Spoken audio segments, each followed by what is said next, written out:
For you young people, the current and future leaders of Zimbabwe, I hope that my writing will encourage you, will exhort you, and will inspire you as you press on in the goals that you've set for yourself and for your country. In terms of writing, I have a personal goal of a minimum of 1,000 words per day, every day.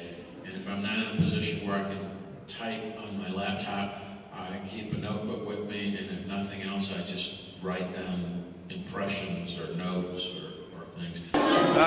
What was very interesting about this discussion today was that he was very practical. He did give a lot of practical examples of how youths here in Zimbabwe, with the resources that they have, with what they have right now, what they can do to impact their own lives and their own communities, and what they can do to contribute to the well-being of Zimbabwe in the future. It has been eye-opening. At least we know that as the youth, there are other people who are also looking out for our good as the leaders of tomorrow.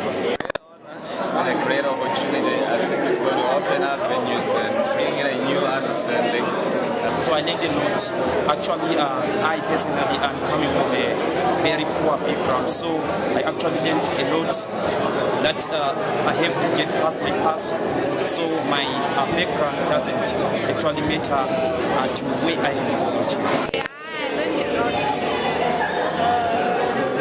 Really, I'm so inspired because most of the time I'm one of those persons who was affected in background where I come from.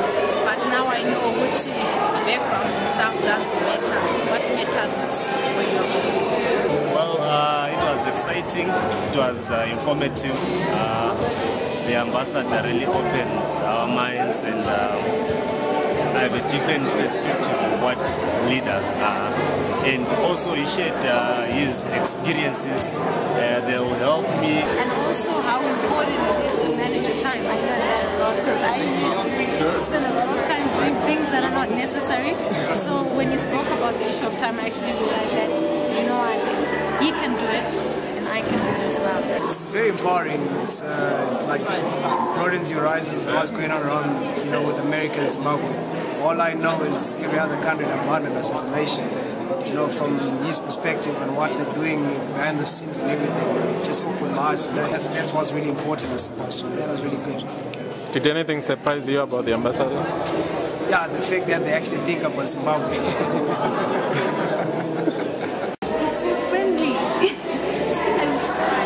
when I actually saw him, I was sitting in the car next and I was wondering which one is the ambassador. He's a people's person. I mean, I wasn't expecting that. Well, he's simplicity, but he was cool.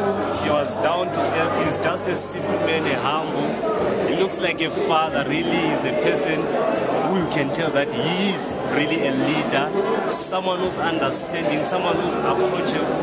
He took his time signing the books later. And one of the things that we have heard, these ambassadors coming to Zimbabwe, we have heard bad news about them, but very little has been heard of Charles Ray. Very people know him, but I guess he's really making the right things in Zimbabwe, the right decisions for Zimbabwe.